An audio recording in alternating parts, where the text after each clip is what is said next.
We now continue to discuss the statistical properties of OLS. We previously talked about simulations where we set the sample size equal to 40. And for this sample size, we simulated the probability distribution of the OLS estimator. Now we want to change the sample size. So what we do is we start at a sample size of 20, then increase to 40, 60, and so on. The first thing I want to look at is the center of the probability distribution. By the unbiasedness property, the center of the distribution should always be equal to the true value. The theoretical result that OLS is unbiased is completely independent of the sample size should always hold. This animation summarizes the simulation results. The left-hand side panel cycles through the different sample sizes. For each sample size, it plots the simulated sampling distribution of the OLS estimator. The right-hand side panel plots the sample size against the simulated expected value of the OLS estimator. We see that independent of the sample size, the OLS estimator is centered on the true value. This is predicted by the unbiasedness property. On the left-hand side, the blue vertical line represents the simulated average value of the OLS estimator. The gray dashed line represents the true value. For all sample sizes, the two lines almost coincide. On the right-hand side, you see that the simulated expected value and the true value are not exactly identical, even though they should be. This is because simulation is not 100% exact. We simulate with a margin of error that we can only decrease by increasing the number of simulations. The results you are seeing here are based on 10,000 simulations. As the sample size increases, the sampling distribution of the OLS estimator becomes more concentrated around its average value. This means that the typical margin by which we undershoot or overshoot decreases. Randomness decreases, and the OLS estimator becomes more precise. The precision of an unbiased estimator can be measured by its variance. Let's look at the variance of the OLS estimator. On the right-hand side panel of this animation, we plot the sample size against the standard deviation of the OLS estimator. The standard deviation is the square root of the variance. The standard deviation is often a more relevant measure than the variance. This is because it can be interpreted as measuring precision on the same scale that we use for the causal effect. In our example, the causal effect is an effect on income and its scale is money. In contrast, the variance is based on squared deviations. Its scale is therefore squared money. This scale is not easy to interpret. In the animation, we see that the standard deviation is decreasing as the sample size increases. The gains to precision are decreasing in the sample size. For example, increasing the sample size from 20 to 40 observations, we immediately note just visually that the sampling distribution is becoming a lot more concentrated. This is confirmed by a notable drop in standard deviation. The effect of increasing the sample size from 180 to 200 is barely discernible, and indeed, it leads to only a minor decrease in the standard deviation. The shape of this curve may look vaguely familiar. It kind of looks like the graph of the function square root of 1 over x. That's no accident, as we will see now when we discuss the theory of the variance of the OLS estimator. It is possible to mathematically derive an approximate formula for the variance of the OLS estimator.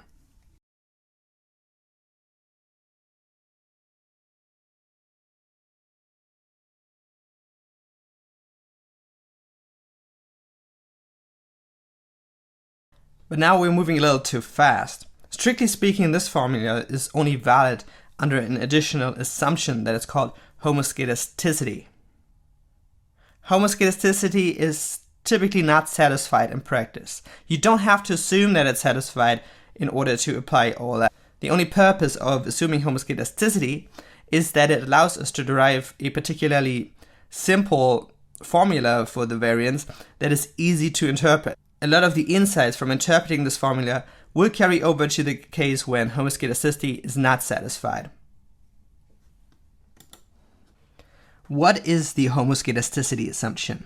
The homoskedasticity assumption restricts the variance of the error term. Let's look at an example where homoskedasticity is not satisfied. What I've done in this graph is I've taken our example of cost of education and income later in life, and I've plotted our hypothetical regression curve for this example. Intercept 40,000, slope 3, this is it. For any individual with a given cost, let's say a cost of 2,200, I can move up vertically to the regression curve and figure out the income that is caused by cost of education. I've also generated a random sample, represented here by the blue dots. So every blue dot represents an observation of both cost and income. Let's consider one of these observations, maybe the guy up here. The guy is predicted to have income about here, but really realizes an income up here. So the discrepancy between these two values is because of the error term. The error term moves this person up from down here to here. So this person experiences a positive U, a positive effect of factors other than cost. Everyone has a different U, so we have some guys up here who are doing better than is predicted by the cost of education, and some guys who are doing worse. The average U, of course, is 0 as per our exogeneity assumption. If the exogeneity assumption is not satisfied, then we're in a whole different kind of trouble that we'll talk about in the future, not now. I've drawn density curves to indicate the distribution of U. And as you can see, this distribution is different for people up here than it is for people down here. Economically, why would that be the case? Well, it just means that people attending cheaper schools are different from people attending more expensive schools along other dimensions than just the cost of schooling. That would be the case if they are experiencing different environments and therefore have other experiences that shape their U. What is important is that the variance of the U down here is small, and the variance of the U up here is large. We can see this in two ways. First, by how spread out the density curves are. But then also we can see it by the range of realizations. So these realizations are packed a lot more tightly than the realizations here. Overall, this is an example where the variance of U is increasing as we move from the left to the right. An error term that is not homoskedastic is called heteroskedastic.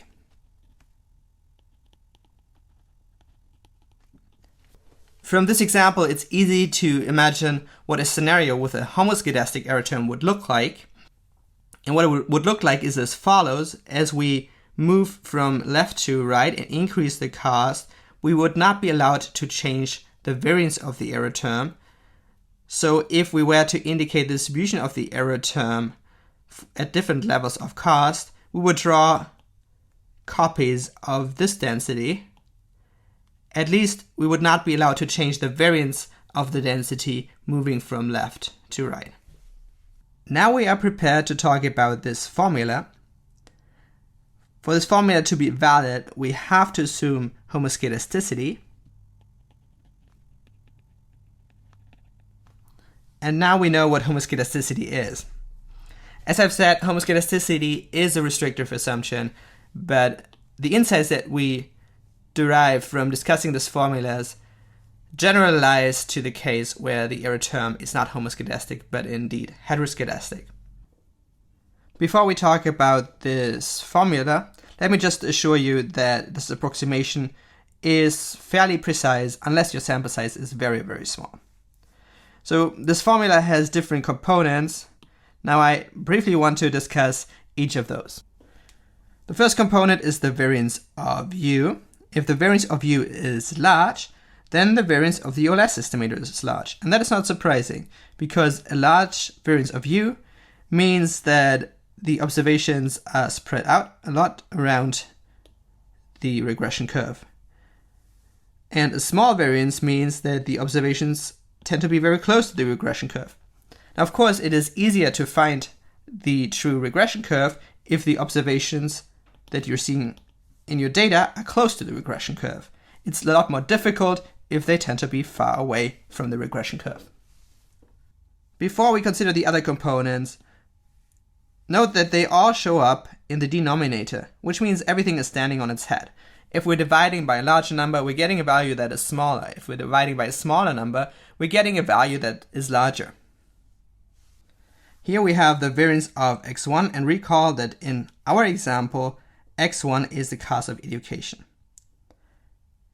We already know that we need some variation in treatment to figure out a treatment effect. For example, if everyone receives a vaccine, we cannot estimate the health effect of receiving the vaccine. If everyone is facing the same cost of education, we cannot figure out the income effect of the cost of education.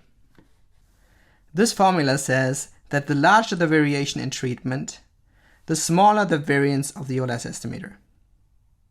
Or in other words, if we have more variation in treatment, we will have a more precise estimator of the treatment effect.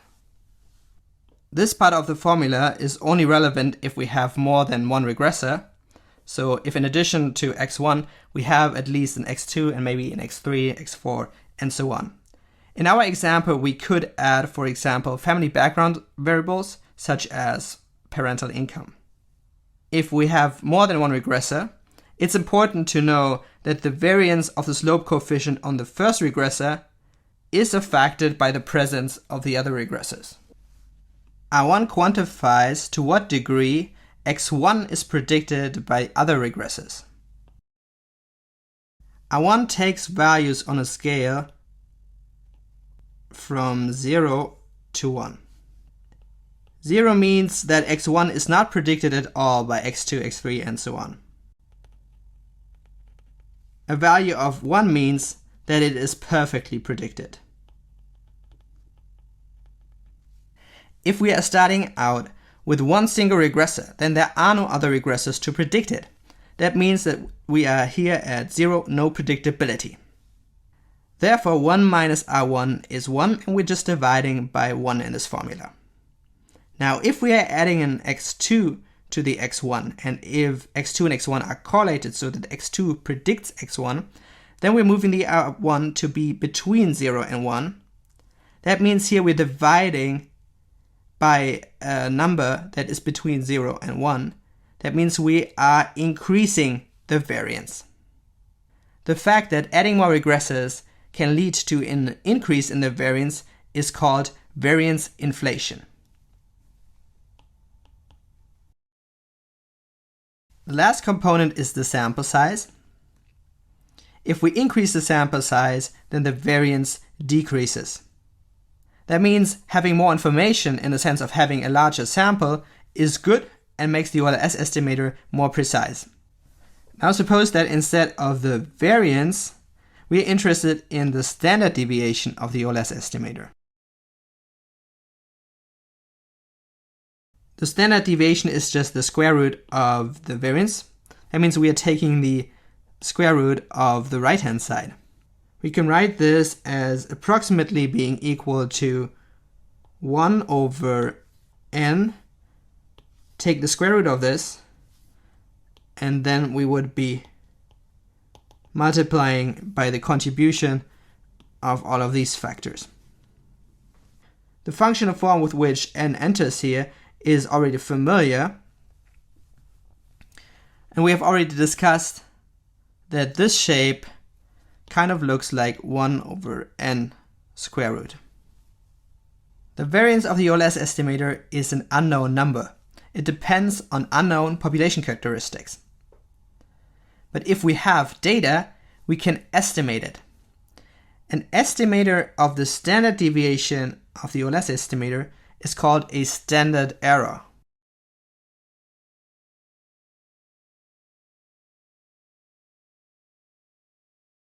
For estimation, we will need a random sample.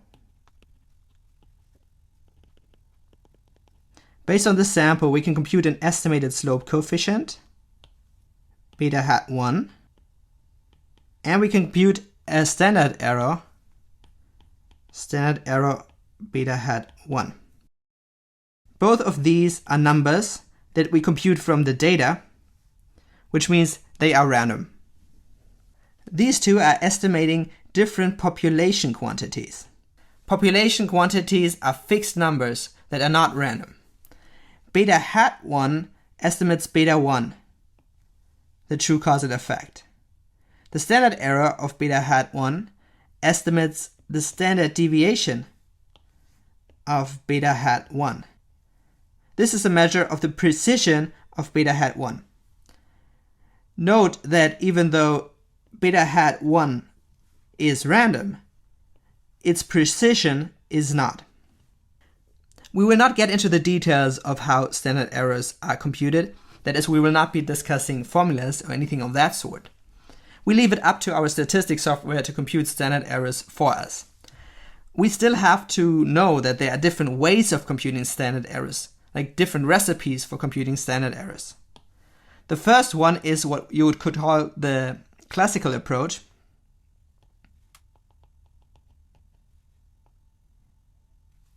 And this standard error assumes homoskedastic errors.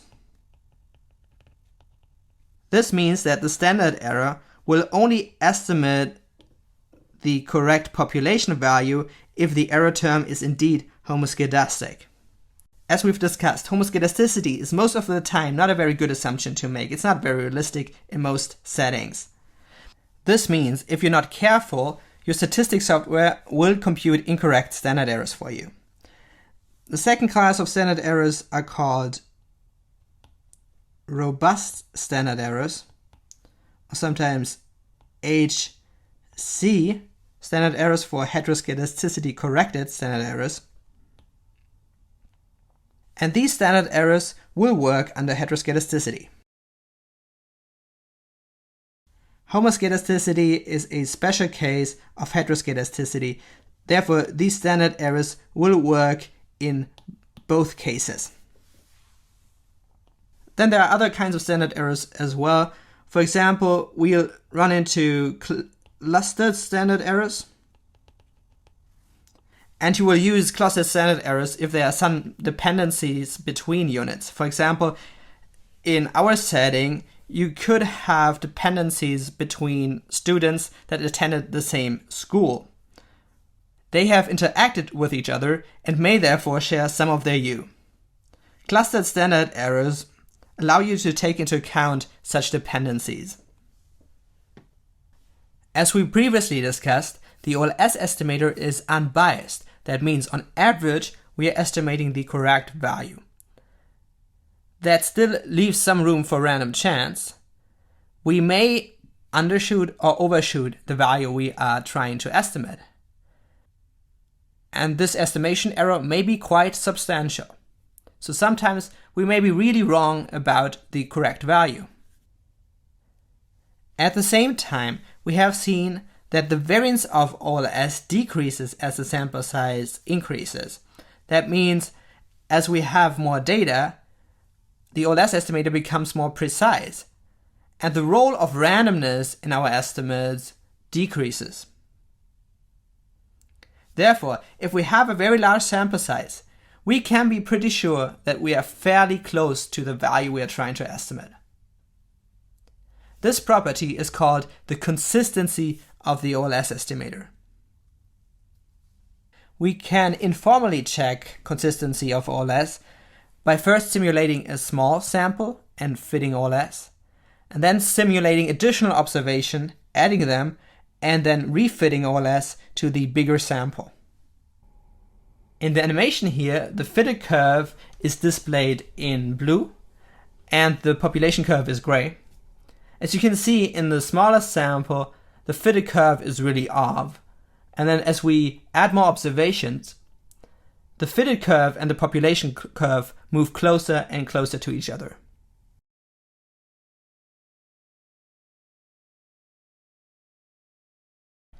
We have talked about the expectation of the OLS estimator and about its variance. But beyond these two parameters, we have not talked about the shape of the probability distribution here more generally.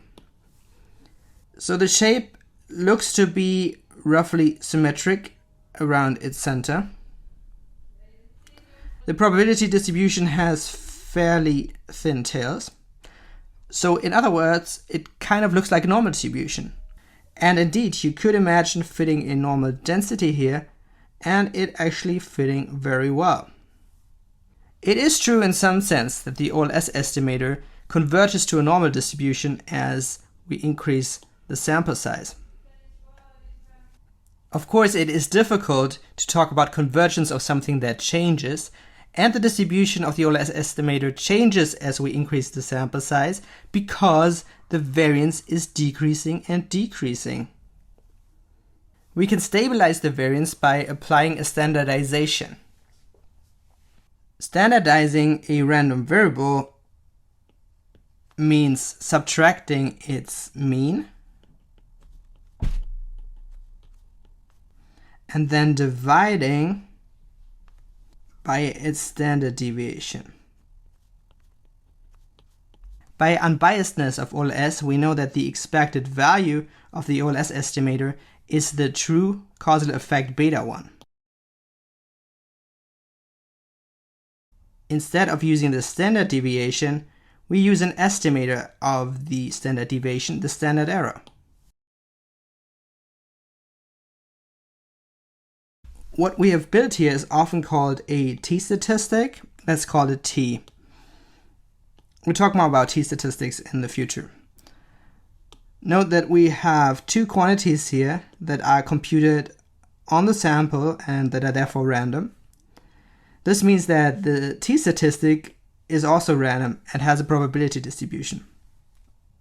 This number here is from the population and is not random. In a large sample, the random behavior of the t-statistic is approximated very accurately by a standard normal distribution. This result is illustrated by this animation. Here I'm sampling the probability distribution of the t-statistic. The histogram shows the simulated probability distribution, and then I've overlaid it with the density of a standard normal distribution.